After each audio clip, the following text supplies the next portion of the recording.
Psikiater dari Polda Sulawesi Selatan memeriksa kedua pelaku yang masih berusia 17 dan 14 tahun.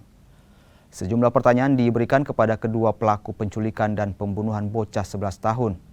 Pemeriksaan ini untuk memastikan kondisi kejiwaan pelaku saat melakukan pembunuhan. Kini penyidik telah fokus merampungkan dokumen saksi dan juga barang bukti untuk dibawa ke kejaksaan. Hari ini tim psikologi dari Bak Psikologi Polda Sulawesi Selatan melakukan pemeriksaan kejiwaan terhadap kedua tersangka dan didampingi oleh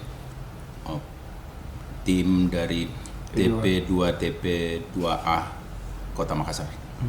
Terus materinya sendiri seperti apa? Apa keduanya ini sudah didapati hasilnya seperti apa, Pak? Ya, itu mungkin hasilnya beberapa waktu kemudian, itu ahlinya yang tahu apa hasilnya. Kalau untuk kondisinya secara fisik seperti apa, Bang?